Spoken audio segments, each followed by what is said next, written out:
आपण जेव्हा पण भाजीसाठी, पोह्यांसाठी, उपमा करायचा असला, भात करायचा असला, तर आपण जेव्हा कांदा कापतो ना, तो जास्त वेळ ठेवायचा नाही. तो नंतर फोडणीमध्ये टाकला ना, तर त्याची चव थोडीशी वेगळी लागते. एकदा मी असंच उपमा केलेला होता. कांदा कापून ठेवला आणि अचानक घरामध्ये रवा नाही, जास्त रवा आणून ठेवत नाही. रवा आणेपर्यंत तो कांदा तसंच राहिला. अगदी 5 मिनटं लागले खाली जाऊन दुकानातून रवा आणायला. पण तोपर्यंत पण तो कांदा असा रव्यामध्ये चांगला लागला नाही. कांदा कापला की लगेच फोडणीला टाकते. मोहरी टाकली आहे फोडणीला,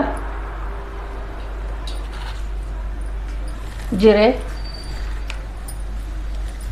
कांदा टाकून घेऊया. लसूण, लाल मिरच्या आहेत, धुवून घेतलेल्या आहेत.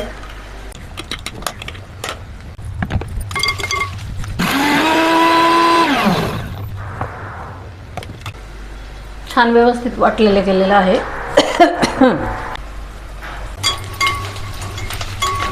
तुम्ही बघू शकता कांदा व्यवस्थित परतून झालेला आहे.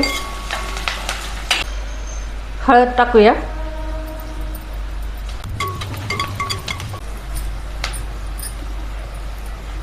आपण जे वाटण बनवून घेतलेलं आहे ते टाकूया.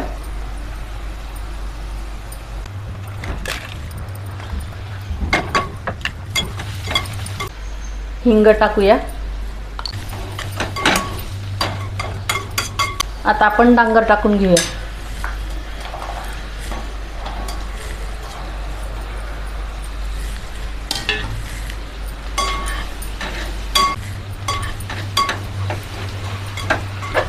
एक चमचा मीठ टाकणार आहे.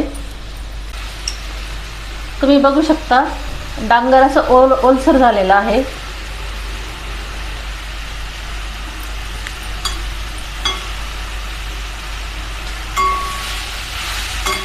ओलसरपणा आलेला आहे डांगरच्या भाजीला. आता गॅस अगदी मंद करायचा आहे आणि झाकण ठेवून डांगर शिजून घ्यायचं आहे.